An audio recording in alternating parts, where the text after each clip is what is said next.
கற்பி புரட்சி செய் ஒன்று செய். வாழ்க அம்பேத்கர், வாழ்க பெரியார், வளர்க நம் சமத்துவ ஜனநாயகம்.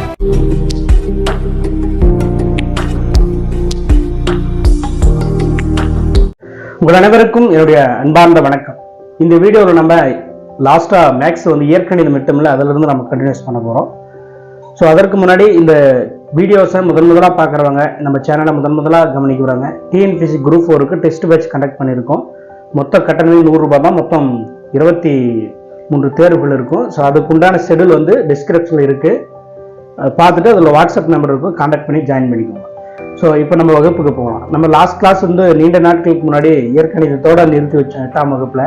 ஸோ அந்த லாஸ்ட் வீடியோவில் நம்ம ஒரு 2 கணக்கு 3 கணக்கு வாய்ஸ் கேட்கல. ஸோ ஒன்லி வீடியோ மட்டும் இருக்குது. ஸோ அதிலிருந்து நம்ம கண்டினியூஸ் பண்ண போகிறோம். ஸோ அதன்படி அந்த லாஸ்ட் வீடியோவில் லாஸ்ட் கிளாஸில் நம்ம இந்த வாய்ஸ் மிஸ் ஆன கொஸ்டின்ஸ் தான் இது.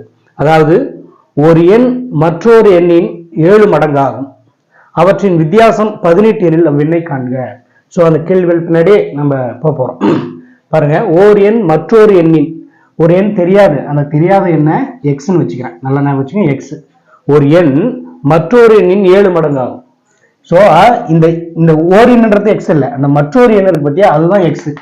அந்த எண்ணோட 7 மடங்குன்னும் போது 7x அர்த்தமா, புரிஞ்சுக்குங்களா? ஒரு எண் மற்றொரு எண்ணின் 7 மடங்காகும். இந்த எண் தான், அதாவது ஒரு எண் சொல்றாங்க, அது இன்னொரு எண்ணுடைய 7 மடங்குன்றாங்க. அந்த இன்னொரு எண் தான் எக்ஸ் என்க அப்படின்னு வச்சுக்கோங்க. அப்ப அந்த எண்ணு இதனோட 7 மடங்குனா 7x தான். ஸோ அப்ப அந்த எண் என்ன சொல்றாங்க, 7x என்ற எண்ணை சொல்ல வராங்க. அவற்றின் வித்தியாசம் 18 எண், அதாவது அந்த முன்னாடி இருந்த எண்ணுக்கும் இப்ப இந்த எண்ணுக்கும் வித்தியாசம் என்னன்னு சொல்றாங்க, 18ன்றாங்க. வித்தியாசம் என்ன அர்த்தம், ஒன்றிலிருந்து ஒன்று எவ்வளவு மாறுபட்டு இருக்கு. ஸோ அப்ப 7x ஒரு எண்ணு, இன்னொரு எண்ணு எக்ஸ், இது ரெண்டுக்கு வித்தியாசம் மைனஸ் சொல்லுவோமா. இப்போ 7x - x = 18ன்னு சொல்லிட்டாங்க. ஞாபகம் வச்சுங்க, ஒரு எண் மற்றொரு எண்ணின் 7 மடங்கு. இந்த என்ன சொல்றாங்க, இந்த எண்ணுடைய 7 மடங்காம். இதுதான் மற்றொரு எண்ணு, இதுதான் அந்த ஓர் எண்ணுன்றது. ஸோ வித்தியாசம் என்பது 7x - x = 18. இப்போ எக்ஸோட வேல்யூ எடுத்து சப்ஸ்டிட் பண்ணா அந்த எண் எதுன்னு நமக்கு கிடைச்சிருப்போம். ஓகேங்களா? அப்ப கவனிங்க, எக்ஸ் கண்டுபிடிங்க. 7x - x என்ன அர்த்தம், 6xன்னு வருதா, 6x = 18. அப்ப எக்ஸ் மட்டும் வச்சுங்க, 18 இங்கே இருக்கு, இந்த 6 பெருக்கல் இருக்கு, இந்த பக்கமும் வகுத்தல்ல மாறும். அடிங்க, 1 6 6 3 6 18. அப்ப எக்ஸோட மதிப்பு 3 கிடைக்குதா? இந்த இப்ப என்ன கேள்வி கேட்கறாங்க, அதாவது இந்த எக்ஸ் கேட்கறாங்களா 7x கேட்கறாங்களான்னு தெரிஞ்சுக்கணும். பாருங்க, ஓர் எண் மற்றொரு எண்ணின் 7 மடங்காகும். அந்த ஓர் என்றது இந்த மற்றொரு எண்ணுடைய 7 மடங்கு தான் அந்த ஓர் எண்ணு சொல்றாங்க. அப்ப 7x மதிப்பு தான் கேட்கறாங்க. அப்ப எக்ஸோட வேல்யூ 3னா, அப்ப 7x என்ன அர்த்தம், 7 × 3 7 21. அந்த 21ன்றது தான் அந்த ஒரு எண். அதை மற்றொரு எண்ணுன்றது 7 அளவுக்குன்னா 3ன்னு கிடைக்கும். அதான் 3 27. இதுதான். ஸோ நோட் பண்ணிக்கோங்க. அடுத்த கணக்கு கவனிக்கலாம். ஸோ இந்த கொஸ்டின்ஸ் கவனிங்க. ஒரு செவ்வகத்தின் நீளமானது அதன் அகலத்தின் 1/3 பங்கு ஆகும். அச்செவ்வகத்தின் சுற்றளவு 64 மீட்டர் எனில் நீளம் மற்றும் அகலம் காண்க. ஸோ நம்ம வழக்கமா செவ்வகம் தெரியும், செவ்வகத்தை போடுங்க. செவ்வகத்துல இது நீளம், இது அகலம். ஓகேவா? நம்மளுக்கு எல்லாம் தெரிஞ்சுதான். இப்ப என்ன சொல்றாங்க, செவ்வகத்தின் நீளமானது எல்லாம் அகலத்தில் 1/3 பங்கு. ஸோ அப்ப அகலத்தை வச்சு நீளத்தை சொல்றாங்க. அப்ப அகலம் தெரியாதா, அதனால b = xன்னு வச்சுக்கிறேன். அகலம் தெரியாது, b தான் அகலம், தெரியாது x. நீளம் என்ன சொல்றாங்க, செவ்வகத்தின் நீளமானது அதன் அகலத்தில் 3/3 பங்கு. அப்ப L = அகலம் x இருக்கு, அதனுடைய 3/3 பங்குனா 3/3 பங்குனா 1/3. x 3/3 பங்கு. b x தெரியாது, அகலம். நீளமானது அகலத்தில் 3/3 பங்குன்றதுனால x × 1/3, அதாவது x இல் 3/3 பங்கு அப்படின்னு சொல்லிட்டாங்க.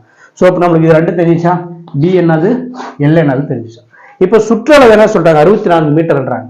ஸோ அப்ப செவ்வகத்தினுடைய சுற்றளவு சுற்றளவு 64 மீட்டர். இப்ப செவ்வகத்தின் சுற்றளவுக்குன்னு ஒரு ஃபார்முலா இருக்குல்ல நம்மளுக்கு. செவ்வகத்தின் சுற்றளவு ஃபார்முலா தான் 2 × L + b. அதான் இங்க ஒரு L, இங்க ஒரு L, 2 L + 2 b. ரெண்டை பொதுவா வெளியே எடுத்தோம்னா நம்மளுக்கு என்ன கிடைக்கும், 2 × L + b கிடைக்கும். இதுதான் ஃபார்முலா, சுற்றளவு ஃபார்முலா. போயிது. அப்ப 2 × L + b = 64 சொல்லலாமா? இப்ப நம்மளுக்கு என்ன சப்ஸ்டிட் பண்ணுங்க, L b ஓட மதிப்பு 2 அப்படியே இருக்கு. L ஓட மதிப்பு இதை x × 1/3 x/3 நம்ம எழுதிக்கலாம், பெருக்கும் போது மாறிக்கும். ஸோ அப்ப L x/3 + b என்ன அர்த்தம், x = 64. ஓகேவா? இப்ப இங்க ஒரு பின்னம் இருக்கு, இங்க ஒரு பின்னம் இல்லாத ஒண்ணு இருக்கு. இதை பொதுவா நம்ம பின்னமா ஒரே பின்னமா எழுதிக்கலாமா? இப்ப எழுதலாம் பாருங்க. இப்ப பொதுவா 3 வச்சுக்கிறேன். ஏற்கனவே 3 இருக்கு, அதனால அந்த எக்ஸ் அப்படியே வச்சுக்கிறேங்க. பிளஸ் இந்த எக்ஸ் கீழே 3 இல்லை, ஆனால் நான் பொதுவாக 3 எடுத்திருக்கேன். அப்போனா அதனால மேலே 3ஆல் பெருக்கணும். இப்போ எக்ஸை 3ஆல் பெருக்குனா 3x சமம் 64. ஓகேவா? இப்போ என்னென்ன நம்மளுக்கு எக்ஸோட மதிப்பு கண்டுபிடிச்சு சப்ஸ்டிட் பண்ண ஆன்சர். ஸோ அப்போ எக்ஸோட உறுப்பை மட்டும் வச்சுக்கலாம், மீதினா அந்த பக்கம் கொண்டு போகலாம்.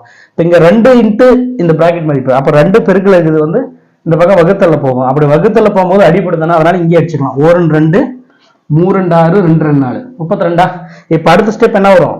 அடுத்த ஸ்டெப் பாருங்க போகிறோம். X plus 3x divide by 3 மட்டும் இருக்கும், இந்த பக்கம் 32 இருக்கும். இப்போ எக்ஸோட உறுப்பு மட்டும் வச்சுக்கலாம். இந்த வகுத்தல் இருக்கிற 3 அந்த பக்கம் போது என்ன மாறும்? பெருக்கல்ல மாறும். பெருக்கல்ல மாறினா என்ன மாறும்? அடுத்த ஸ்டெப்ல x plus 3x equal to 32 into 3 எவ்வளோ? 3 2 6 3 9 96 வருமா? 3 அந்த பக்கம் பெருக்கும் போது 96 மாறிடும். இப்போ எக்ஸ் பிளஸ் 3xன்றது 4x-ஆ? எக்ஸ் ஒரு 3xும் 4x. எக்ஸோட மதிப்பு வச்சுங்க 4 அந்த பக்கம் 96 டிவைட் பை 4 வரும் வகுத்தல்ல. இப்போ அடிச்சு பாருங்க. 4 4 4 9 எத்தனை நாள் இருக்குது? 2 நாங்க இருக்குதா? 2 நாங்க 8 பேலன்ஸ் 1 இருக்குது. பக்கத்துல ஒரு 6 16. எத்தனை 16ல எத்தனை நாள் இருக்குது? 4 4 16. அப்ப எக்ஸோட மதிப்பு என்ன கிடைக்குது? 24. நமக்கு என்ன கேட்கறாங்க? நீளம் அகலம் கேட்கறாங்க. நீளம் கேட்டாங்கன்னா நீளத்துல சப்ஸ்டிட் பண்ணுங்க. நீளத்துக்கு நம்ம ஃபார்முலா தெரியும். அப்ப மதிப்பு என்ன இருக்கு? Length equal to x by 3யா? எக்ஸ்ன்றது 24 டிவைட் பை 3 போட்டா 1 3 3 8 24. அப்ப எல் வந்து 8, பி வந்து என்ன அர்த்தம்? 24. இந்த கான்செப்ட் சூட் ஆகுதுன்னு பாருங்க. எல் வந்து 8, பி வந்து 24 மீட்டர்ல. இப்ப பாருங்க, ஒரு செவ்வகத்தின் நீளமானது, நீளம் வந்து என்னது? 8. அந்த அகலத்தில் 24 3 ஒரு பங்கு தானே. 24 3 அடிச்சு பாருங்க, 8 24. ஸோ அப்ப கரெக்ட் ஆயிடுச்சு. இதுதான் இப்படி போடணும். இது வந்து உங்களுக்கு பெருசா இருக்கலாம், சொல்லி தரதுனால அப்படி நீங்க போடும்போது உங்களுக்கு டக்குன்னு வந்துடும். ஸோ நோட் பண்ணிக்க. அடுத்த கணக்கு பார்க்கலாம்.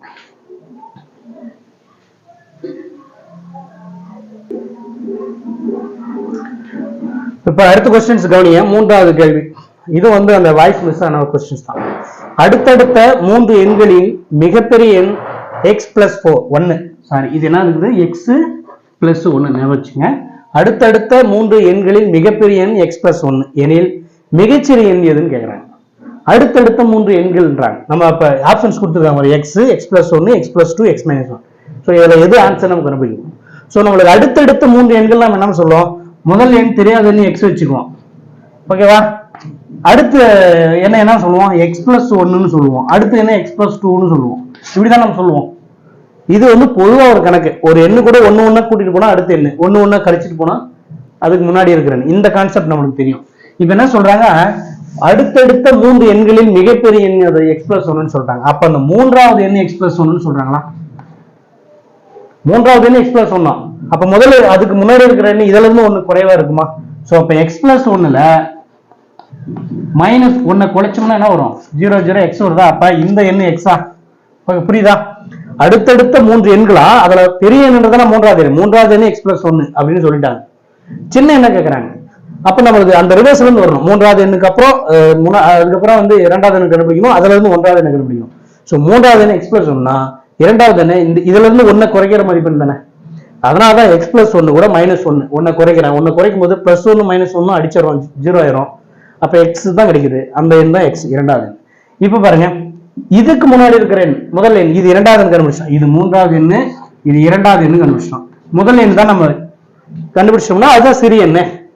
இதெல்லாம் ஏறு வரிசை இதுதான் சின்னது, இதுக்கப்புறம் இது பெருசு, இது பெருசு அப்படி. சோ அப்ப இந்த இதுல இருந்து 1 கழிக்கணுமா? அப்ப எக்ஸோட 1 கழிச்சா எக்ஸ் மைனஸ் 1. இதுதான் அந்த முதல் எண், அந்த சிறிய எண். ஆப்ஷன் இருக்கா பாருங்க, எக்ஸ் மைனஸ் 1. டி ஆப்ஷன் இருக்கா? அவ்வளவுதான். சோ இப்படி இயற்கணிதன்றது அந்த கேள்விகளுக்கு பின்னாடியே நம்ம போனோம்னா நமக்கு ஆன்சர் கிடைக்கும். சோ நோட் பண்ணிக்கலாம்.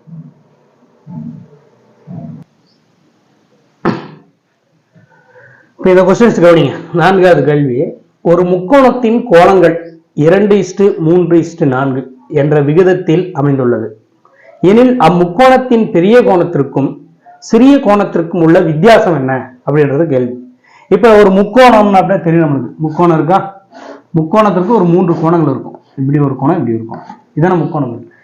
ஒரு ரூல் இருக்கு முக்கோணத்தில் கூட அந்த 3 கோணங்களின் கூடுதல் 180 இருக்கும். அதான் ஞாபகம் வச்சுக்கோ. இது எக்ஸ் என்ற முக்கோணம், இது எக்ஸ் கோணம், பி கோணம், இல்லை எக்ஸ் ஒய் இசட் கோணம் வச்சுக்கோங்க. இந்த 3 கோணங்களின் கூடுதல் X plus Y plus Z equal to 180 concept. ஒரு முக்கோணத்தின் 3 கோணங்களின் கூடுதல் 180 என்பது சரி. சோ அப்ப என்ன சொல்றாங்க, ஒரு முக்கோணத்தின் கோணங்களின் விகிதங்கள் சொல்லிட்டாங்க. 2:3:4 என்ற விகிதத்தில் அந்த 3 கோணங்கள் இருக்கும். அப்படி இருந்தா பெரிய கோணத்திற்கும் சிறிய கோணத்திற்கும் வித்தியாசம். சோ முதல்ல பெரிய கோணம் எவ்வளவுன்னு கண்டுபிடிக்கணும், அடுத்து சிறிய கோணம் எவ்வளவுன்னு கண்டுபிடிச்சிட்டு ரெண்டுத்துக்கு டிஃபரன்ஸ் பார்த்தோம்னா ஆன்சர்.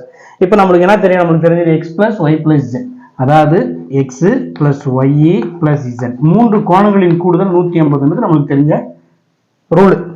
இப்ப பாருங்க, இந்த 3 கோணங்கள்ல வந்து கண்டுபிடிக்கணும், விகிதம் மட்டும் கொடுத்துட்டாங்க. இப்ப இந்த விகிதம் கொடுத்துட்டாங்கன்னா என்ன சொல்றாங்க, 2:3:4. அப்ப ஏதோ ஒரு குறிப்பிட்ட மதிப்பீடு 1, 70, 50, 100 இந்த மாதிரி ஏதோ ஒரு மதிப்பீடு இருக்கு. அதனால நம்ம என்னைக்குமே விகிதம் கொடுத்தா இதனோட மதிப்பு 2x, இதனோட மதிப்பு 3x, இதனோட மதிப்பு 4x. இதை நீங்க அடிச்சு பாருங்க, x கேன்சல் 2:3:4 வந்துடும். ஸோ என்னைக்குமே இது வந்து ஒரு 3 உறுப்பு விகிதம் கொடுத்தாங்கன்னா அந்த ஒவ்வொரு உறுப்பு வந்து 2x, 3x, 4x இந்த மாதிரி x மாதிரி போட்டுக்கணும். காமனா இங்க 2x, 3y, 4z போடக்கூடாது. ஒரே எண்ணால பெருக்கும் போதுதான் ஒரே மாதிரி அடிக்கும் போது விகிதங்கள் வரும். அதனால இந்த கோணம் வந்து 2x, இந்த கோணம் 3x, இந்த கோணம் 4x. இப்ப இதனோட விகிதம் நான் பாருங்க, அடிச்சு பாருங்க, 2x, 3x, 4x. இதுல எல்லாம் காமன் என்ன இருக்கு, x அடிச்சுட்டோம்னா நம்மளுக்கு என்ன 2:3:4 கிடைக்கும். ஸோ அப்ப என்னைக்குமே விகிதங்கள் கொடுத்துட்டா அதனுடைய மதிப்பை நம்ம எல்லாம் எக்ஸோட பெருக்கி மாதிரி வச்சுக்கலாம் பொதுவா. இதே 2 கோணம் மட்டும் கொடுத்துருக்காங்க, 2, 3 கொடுத்துருக்கா 2x, 3x அந்த உறுப்பு அவ்வளவுதான். ஸோ அப்ப முதல் இது ஒரு கோணம், இது வந்து இந்த இடத்துல வந்து 2xன்னு வருது. அப்ப புரியுத்தான உங்களுக்கு என்னன்னு. அப்ப இந்த ஒரு கோணம் வந்து 2x பிளஸ் இன்னொரு கோணம் வந்து 3x பிளஸ் இன்னொரு கோணம் வந்து 4x ஈக்குவல் டு 180. இதுல எது வந்து பெருசுன்னு சொல்லல, எல்லாம் கவனிச்சுக்கணும். இந்த முக்கோணத்துல இது பெருசா, இது சின்னதா, இது அப்படின்னு கேட்கலாம், பொதுவா சொல்லிட்டாங்க. சோ அதனால சப்போஸ் இது கூட வரலாம் நம்மளுக்கு, இதை ஒன்னு yz எதுனால மாத்தி எடுத்துக்கலாம், ஒன்றும் பிரச்சனை இல்லை. சோ அப்ப பாருங்க, 2x இதுக்கு 1க்கு போட்ட இன்னொரு கோணம் 3xல இருக்கு, இன்னொரு கோணம் 4x. இப்போ எல்லாத்தையும் கூட்டுங்க, 2x, 3x, 4x 7, 9x வருதா, 9x equal to 180 degree. Degree போடுங்க, போடாது விட்டுருங்க. இப்போ எக்ஸோட மதிப்பை கண்டுபிடிச்சு சப்ஸ்டிட் பண்ணோம்னா பெரிய கோணம் சின்ன கோணம் கிடைச்சிடும். எக்ஸ் பாருங்க, 9 அந்தாட்ட போனா வகுத்தல் 180 டிவைட் பை 9. இப்போ அடிக்கலாம், 1 9 9, 2 9 18, பக்கத்துல ஒரு 0 20. அப்ப எக்ஸோட மதிப்பு என்ன வருது, 20. அப்ப என்ன பண்ணும், ஒரு கோணத்தை சப்ஸ்டிட் பண்ணும். ஒரு கோணம் 2x, அப்ப x 20 சப்ஸ்டிட்னா 2 × 20 40. ஓகே. இன்னொன்னு அடுத்து 3x, 3 சப்ஸ்டிட்னா 3 × 20 3 2 60. ஓகே. அடுத்து 4x, இன்னொரு கோணம் 4x, எக்ஸோட மதிப்பு 20 சப்ஸ்டிட்னா 4 × 20 4 2 8 80. இது கூட்டி பாருங்க, 60 40 100 180 180 வந்துருச்சா. அப்ப 3 கோணங்களின் கூடுதல் 180க்கு சூட் ஆயிடுச்சா. அப்ப ஒரு கோணம் 40, ஒரு கோணம் 60, ஒரு கோணம் 80. இதுல எது பெரிய கோணம், 80. இது பெரிய கோணம், சின்ன கோணத்துக்கு 40. அப்ப என்ன கேக்குறாங்க, பெரிய கோணத்திற்கும் சிறிய கோணத்திற்கும் வித்தியாசம்னா பெரிய கோணம் 80, சிறிய கோணம் 40. அப்ப வித்தியாசம் 80 - 40 மதிப்பு 80ல 40 போனா 40. அவ்வளவுதான் ஆன்சர். இதுதான் 40 என்பதுதான் இதற்கு உண்டான பதில். புரியுதுங்களா? ஸோ நோட் பண்ணிக்கோங்க. புரியலைன்னா திரும்ப ஒரு டைம் அந்த வீடியோ போட்டு பாருங்க. ஓகே.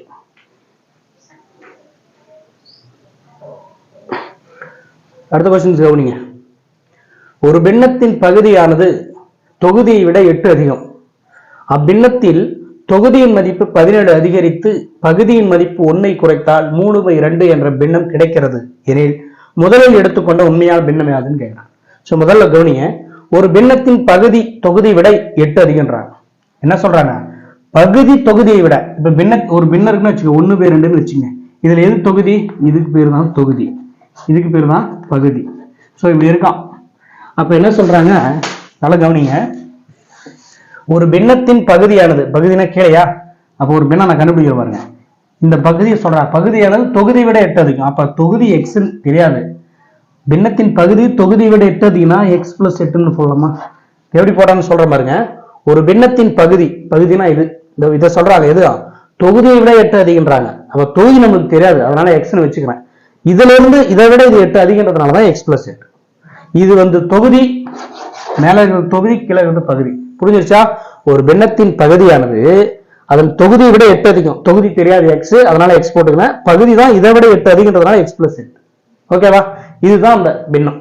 இப்ப அடுத்த ஸ்டெப் வரீங்க, அப்பின்னத்தில் தொகுதியின் மதிப்பு. இப்ப இதுதான் பின்னம், இந்த பின்னம்ன்றது தான் இப்ப கண்டுபிடிச்சோம்னா x + 8, x/x + 8. கவனிங்க, x/x + 8 இதுதான் அந்த பின்னம். அப்பின்னத்தில் தொகுதியின் மதிப்பு 17 அதிகரித்து. இதுல எது தொகுதி மேலையா? தொகுதியின் மதிப்பு 17 அதிகரிக்குதான், அதிகரிச்சுட்டேன். 17 அதிகரிக்குதுன்னா சாரி கூட்டிக்கணும், எக்ஸ் பிளஸ் 17 அதிகரிக்குது. ஏற்கனவே தொகுதி எக்ஸ் இருக்கு, 17 அதிகரிக்கிறதுனால 17 கூட்டிக்கிறேன். அடுத்து பகுதியின் மதிப்பு 1 குறைக்கிறாங்க. ஏற்கனவே பகுதி எக்ஸ் பிளஸ் 8 இருக்குது, 1 குறைக்கிறதுனால -1. ஓகேவா? மதிப்பு 1 குறைத்தால் 3/2 என்ன பின்னம் கிடைக்கிறது. அப்ப இந்த பின்னத்துல இருந்து மேல 17 கூட்டி கீழே 1 கழிச்சோம்னா என்ன கிடைக்குது நம்மளுக்கு? சமம் 3/2 என்ற இது கிடைக்கும். இதுதான் சொல்ல வராங்க. ஃபர்ஸ்ட் இதை சொன்னாங்க, அடுத்து இந்த கான்செப்ட் சொல்றாங்க. இப்போ அப்படி வந்தா முதலில் எடுத்த பின்னத்தின் மதிப்பு என்ன, இந்த பின்னம் என்னவா இருக்குன்னு கண்டுபிடிச்சு சொல்றாங்க. சோ அப்ப இதுல இருந்து தான் எக்ஸோட மதிப்பு கண்டுபிடிச்சு சப்ஸ்டிட் பண்ணா ஆன்சர் நமக்கு பின்னம். இது எப்படி கண்டுபிடிக்கலாம்? இங்க பாருங்க, எக்ஸ் பிளஸ் 17 அப்படியே தான் எக்ஸ் பிளஸ் 17 வருமா? ஒன்னும் மாற்ற முடியாது. ஈக்குவல் டு இந்த கீழே வகுத்தல்ல எக்ஸ் பிளஸ் 8 -1, 8ல 1 போனா 7, அப்ப எக்ஸ் பிளஸ் 7 சமம் இந்த 3/2 அப்படியே இருக்கும். இப்போ எக்ஸோட மதிப்பை நம்ம கண்டுபிடிக்கணும். அப்ப என்ன பண்ணணும்? எக்ஸோட மதிப்புல ஒரே பக்கம் கொண்டு வரணும். இப்போ சார் ஏற்கனவே ஒரே பக்கம் தானே சார் இருக்கு அப்படின்னா, அப்படி கிடையாது. அதாவது இது வகுத்தல் இருக்கு, அது ஒரே ஒரு எக்ஸோட மதிப்பு மட்டும் வரணும், அது கொண்டு வரணும். அப்ப என்ன பண்ணணும்? இங்க பாருங்க, இது பெருக்குங்க, இது பெருக்க, இது இந்த வகுத்தல் அந்த பக்கம் போனா நான் பெருக்கலாம் வருமா? இங்க ஏற்கனவே எக்ஸ் பிளஸ் 17 இருக்கு, இந்த 2 கீழே இருக்க 2 இந்த பக்கம் வரும்போது பெருக்கல்ல வரும், இது பெருக்கல் வந்துருது. இந்த 3 அப்படியே வச்சுங்க, இந்த எக்ஸ் பிளஸ் 7ன்றது அப்படியே அந்த பக்கம் போது பெருக்கல்ல போறோம், எக்ஸ் பிளஸ் 7. புரியுதானே என்ன பண்ணி வச்சிருக்கேன்னு? ஏற்கனவே எக்ஸ் பிளஸ் 17 இருக்கு போட்டேன், இந்த 2 அந்த பக்கம் வகுத்தல் இருக்கிறது, இந்த பெருக்கல் வந்துருச்சு. இங்க 3 இருக்கிறத அப்படியே வச்சுங்கன்னா இங்க இருக்கிற வகுத்தல் எக்ஸ் பிளஸ் அந்த பெருக்கல் போச்சு. அப்படி பண்ணிக்கலாம், அது ஒரு ரூல், எப்படினாலும் பண்ணிக்கலாம் சுருக்கும் போது. இப்ப பாருங்க, இதெல்லாம் பெருக்குங்க உள்ள 2ஆல பெருக்குனா என்னோட மதிப்பு வருது பாருங்க. 2ஆல பெருக்குனா 2 × x 2x ஓகே, பிளஸ் போடுங்க. 17 2 × 17 எவ்வளவு வரும்? 17 ஒரு 2 டைம் பெருக்குனா 20 34 வருதா? 34 சமம். இதை பாருங்க உள்ள பாருங்க, 3 × x 3x 3x 3 × பிளஸ் போடுறீங்க, 3 × 7 3 21 21 போடுறீங்க. இப்ப பாருங்க, எக்ஸோட இருக்கலாம் ஒரு பக்கம் கொண்டு வரணும். இங்க பாருங்க 2x-க்கு 3x இருக்கு, இதை இந்த பக்கம் கொண்டு வரலாமா, இதை இந்த பக்கம் கொண்டு வரலாமா? இப்போ இது இந்த பக்கம் கொண்டு வரலாம், மைனஸ்ல ஒரு -x நம்மளுக்கு பிளஸ் மாதிரி கொண்டு வரலாம். அப்ப 2x அந்த பக்கம் கொண்டு போகும். அப்ப இங்க பாருங்க, இந்த 3x இப்படியே இருக்குதா, இந்த 2x இங்க பிளஸ்ல இருக்கு, அந்த பக்கம் போது மைனஸ்ல வருது, 2x தான் வருது. இங்க ஏற்கனவே 34 இருக்குது, இந்த பிளஸ் 21 தாட்ட வரும்போது -21 வந்துடும். புரியுதா? ஏன்னா எக்ஸோட இருப்புனா ஒரு பக்கம் கொண்டு போறேன். இப்ப பாருங்க, 3x - 2x அப்ப 3xல 2x போனா ஒரே ஒரு x, 34ல 21 போனா எவ்வளவு? 4ல 1 போனா 3, 3ல 2 போனா 1. அப்ப எக்ஸோட மதிப்பு என்ன வருது? 13. 34ல 21 போனா 13 கிடைக்குது நம்மளுக்கு. சோ அப்ப இதை சப்ஸ்டிட் பண்ணுங்க, x/x பிளஸ், அப்ப x 13 divide by x plus 8 என்னது? 13ல 8 கூட்டினா 21. அவ்வளவுதாங்க, இதுதாங்க அந்த பின்னன்றது 13/21. இப்ப பாருங்க, பின்னத்தின் பகுதியானது பகுதி 21, தொகுதியோட 8 அதிகம். இப்ப 13ல 8 கூட்டினா என்ன வரும் நம்மளுக்கு? 21 கிடைச்சிருச்சா? சோ அந்த பின்னன்றது 13/21. சோ இப்படிதான் யோசிக்கணும், அதாவது இயற்கணிதத்துல. இது நல்லா தெரிஞ்சா டக்குன்னு போட்டுடலாம். சொல்லி தரதுனால இவ்வளவு லேட் ஆகுது, இவ்வளவு ப்ரொசீஜர் இருக்கிற மாதிரி தெரியுது. ஆனா எளிவுதான், கேள்விகள் பின்னாடியே போகணும். இயற்கணிதத்துல இந்த கேள்வி கேட்டா இல்ல, எந்த கேள்வி கேட்டாலும் சரி, நீங்க அந்த கேள்வி பின்னாடியே அந்த மைண்ட் செட்டை கொண்டு வரணும், கேள்வி பின்னாடியே போகணும் நம்ம அப்படின்னு. சும்மா சாரி ஷார்ட்கட்டா எடுத்தோன்னு இது 2 பேருக்கு இது அப்படிலாம் இது போடக்கூடாது, முடியாது. இது அந்த கேள்வி புரிஞ்சுக்கிற திறன் தான். அந்த கேள்வி என்ன சொல்ல வராங்கன்றத பாரு, அவங்க என்னென்ன சொன்னாங்கன்றத நான் உங்களுக்கு சொல்லி காட்டினேன். ஸோ இப்படி சொல்றாங்க அப்படி சொல்றாங்க, அதுக்கப்புறம் நமக்கு சில கணக்குகளை பயன்படுத்தி இது கொண்டு வந்துடணும். ஸோ நோட் பண்ணிக்கங்க, பார்க்கலாம்.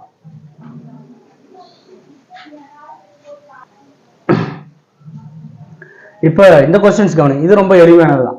குரூப் 4ல அந்த அளவுக்கு ரொம்ப டஃபாக கேட்க மாட்டாங்க, எளிமையா. குரூப் 2 குரூப் 1 தான் ரொம்ப டஃபாக சில கொஸ்டின்ஸ் கேட்பாங்க. ஸோ நம்மளுக்கு எளிமையா புரிஞ்சுக்கிற திறன் இருந்தால் இந்த கொஸ்டின்ஸ் எதிர்கொள்ளலாம். இப்போ இது ஒரு எளிமையான கணக்கு தான் பாருங்க. ஒரு எண்ணிலிருந்து அதன் 6ல் ஒரு பங்கை கழித்தால் 25 கிடைக்கிறது நெல் அப்படின்னு காண்க. கொஸ்டின்ஸ் முன்னாடி பாங்க. ஒரு எண்ணிலிருந்து அதன் 6ல், ஒரு எண்ணு தெரியாது, அதனால அந்த என்ன எக்ஸ்ன்னு வச்சுக்கலாம், தெரியாத அந்த எக்ஸ். ஒரு எண்ணிலிருந்து அதன் 6ல் ஒரு பங்கை, எக்ஸ் அதனுடைய 6ல் ஒரு பங்கு அப்படின்னு என்ன அர்த்தம்? ஒரு எண்ணிலிருந்து இன்னொன்னு கழிக்க சொல்றாங்க. ஒரு எண்ணிலிருந்து அதன் 6ல் ஒரு பங்கை கழித்தால் 25 கிடைக்கிறது. நம்ம டக்குன்னு ஒன்னே 6ல் ஒரு பங்குன்னும் போது 6ல் ஒரு பங்கு இப்படி x - 1/6 போடக்கூடாது, நல்லா கவனிக்கணும். ஒரு எண்ணிலிருந்து ஏதோ ஒரு எண்ணை கழிக்க சொல்றாங்க, என்னவா? அந்த எண்ணின் 6ல் ஒரு பங்கு. அப்ப அந்த எண்ணின் 6ல் ஒரு பங்குனா x × 1/6 நம்ம சொல்லலாமா? புரியுதா? வெறும் -1/6 போடுறதுக்கும் இங்க பாருங்க x பெருக்கல் 1/6 கழிக்கிறது வித்தியாசம் இருக்கு. ஒரு எண் x, அந்த எண்ணினுடைய 6ல் ஒரு பங்குன்றது x × 6 1/6, அது 6ல் ஒரு பங்கு. அதனோட இதனுடைய 1/6 மதிப்பு தான் இது x × 1/6. அதை கழிக்கிறாங்க. ஒரு எண்ணிலிருந்து அந்த எண்ணினுடைய 1/6 கழித்தால் என்ன கிடைக்கும்? 25 கிடைக்கிறது. இதுதான் அவன் கொடுத்துக்கிறான். அவன் கொடுத்துக்கிற அந்த 2 வரிகளை நான் வந்து ஒரு சமன்பாடா எழுதிட்டேன். ஒரு எண் தெரியாது x, அந்த எண்ணினுடைய 1/6, அதாவது x × 1/6, x-னுடைய 1/6, அந்த மதிப்பை கழிச்சோம்னா 25 கிடைக்கும். அப்படின்னா அந்த எண் எதுன்னு கேட்குறேன். ஸோ அப்போ இதை எக்ஸோட மதிப்பு கண்டுபிடிக்கணும். இப்போ x மைனஸ் x × 1/6 x/6 நம்ம சொல்லலாமா? சமம் 25. இப்போ பாருங்க, இப்போ பொதுவா உடனே டக்குன்னு 6 அந்த பக்கம் கொண்டு போகக்கூடாது. இந்த ரெண்டுத்துக்கு பொதுவாக இருந்தால் தான் 6 அந்த பக்கம் பெருக்கல்ல போகும். ஸோ பொதுவாக கொண்டு வரணும்னா பொதுவாக 6 வைக்கிறேன். இங்க x கீழே 6 இல்லை, அதனால எடுத்துக்கணும்னால இந்த 6 மேலே பெருக்கணும். அப்போ 6x மாறுது மேலே. மைனஸ் இந்த x கீழே 6 இருக்குது, அதனால இங்க எது மாற்றம் இல்லை, x அப்படியே போடுறோம். சமம் 25. ஓகேவா? அப்ப 6xல ஒரு x போனா 5x, 5x divide by 6 = 25. Okay, புரியுதுங்களா? இப்போ என்ன பண்ணலாம்? இப்போ இந்த 6 அந்த பக்கம் போனா பெருக்கல்ல போகும், வகுத்தல் இருக்கிறார்.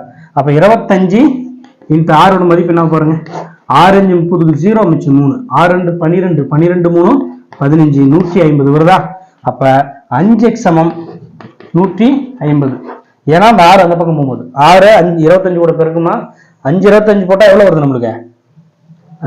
175 வருது. நான் 6 போடும்போது 150 வந்துருச்சு.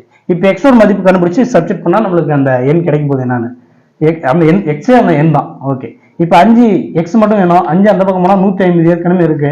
இந்த 5 பெருக்குல இந்த பக்கம் போது வகுத்தல் வரும்.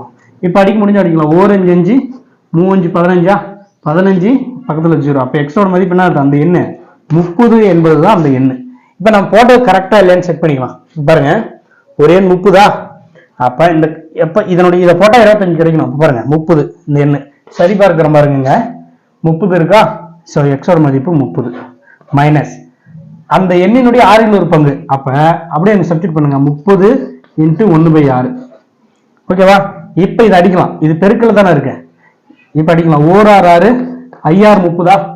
அப்ப 30 - 5, 30 - 5 25 கிடைச்சிருச்சு. அந்த என்ன கிடைச்சிருச்சு? அந்த 25. அப்ப நம்ம போட்டது சரி, இது சரிபா இருக்கும். ஸோ இப்படிதான் ஒரு எளிமையான கணக்கு.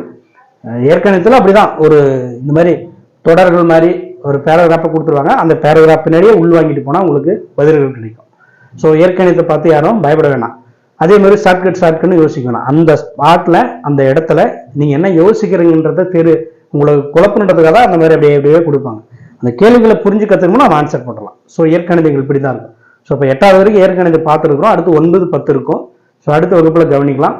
ஸோ ஏதாவது சந்தேகம்னா கமெண்ட்ஸில் உங்கள் சந்தேகங்களை பதிவு செய்யுங்க. அடுத்த வகுப்பு தொடங்கும் போது நான் உங்களுக்கு அந்த சந்தேகங்களை தீர்த்து வைக்கிறேன். சரிங்களா? இப்போ இந்த ஏற்கனவே எண்ணிலாம் நான் ஃபுல்லாக முடிச்சிட்டோம். ஏற்கனவே 8வது வரைக்கும் முடிச்சிட்டோம். எல்லாமே பிளேலிஸ்ட்டில் இருக்கும் தனியாக. அது பார்த்துங்க. மொத்தம் எத்தனை வகுப்புகள் இது வரைக்கும் நான் மேக்ஸிமம் போட்டிருக்கேன்னு இடையில அப்பப்போ இடைவெளி விடுறோம். ஸோ இப்போ எக்ஸாம் வந்துருச்சு, ஒன்றும் பிரச்சனை இல்லை. அடுத்து இந்த ஏற்கனவே முடிச்சுட்டு அடுத்து அந்த சிலபஸ் டாபிக் சதவிகிதம் அந்த கணக்கெல்லாம் நம்ம டக்குன்னு முடிக்கலாம். ஒன்றும் பயப்படாதீங்க. கண்டிப்பாக எக்ஸாமுக்குள்ளே முடிச்சு உங்களுக்கு ஒவ்வொரு தேர்வுக்கும் அதுக்கு உண்டானதை நான் சொல்லி கொடுத்துருவேன். ஸோ நல்லபடியாக படிங்க, எக்ஸாம் நல்லபடியாக அட்டன் பண்ணுங்க. அந்த மேக்ஸை நல்லா டெய்லி 1 hour பாருங்க. நம்ம நடத்துறத ஒரு ஐடியா வச்சுக்கோங்க. மற்ற கணக்கில் நீங்கள் ப்ராக்டிஸ் பண்ணுங்க. வேற எங்கே இருந்தாலும் மற்ற கணக்கில் டிஸ்கஷன் பண்ணிக்கோங்க. நம்மளுக்கு வாட்ஸ்அப் குரூப் டிஸ்கஷன் குரூப் அதில் பண்ணுறாங்க. ஸோ தெரியாதவங்க, நான் இது நடத்துறது எல்லாம் தெரிஞ்சவங்களுக்கு நடத்தலை. நம்ம மாணவர்கள் எத்தனை பேர் எல்லாம் தெரிஞ்சவங்க இருக்கலாம். ஸோ தெரியாத இருப்பாங்கல்ல, மேக்ஸே எங்களுக்கு அடிப்படையாக தெரியல, எப்படி இந்த கொஸ்டின்ஸ் எப்படி அணுகணுன்னே இருப்பாங்க. ஸோ அவங்களுக்காக தான் அந்த எளிமையான முறையில் இப்படி நான் பொறுமையாக சொல்லித்தரேன். தெரிஞ்சவங்களுக்கு பிரச்சனை இல்லை, அது நீங்கள் மற்ற கணக்கில் பாருங்கள். தெரியாதவங்க நம்மளோட ஒவ்வொரு வகுப்புகளையும் கவனிச்சு பாருங்கள். ஃபர்ஸ்ட்லேருந்து கவனிங்க, முதல் வகுப்புலேருந்து பாருங்கள். எத்தனை வகுப்பு போயிட்டு இருக்கு பாருங்கள். முதல் வகுப்புலேருந்து தெரியாதவங்க ஒவ்வொரு வீடியோவை பார்த்துட்டு வரும்போது கண்டிப்பாக இது வரைக்கும் மேக்ஸை பார்த்து பயந்த நீங்கள் கண்டிப்பாக இப்போ எதிர்கொள்ளலாம். அந்த மாதிரி தான் ஓரளவு சின்னதாக சொல்லி கொடுத்துருக்கேன் நான்.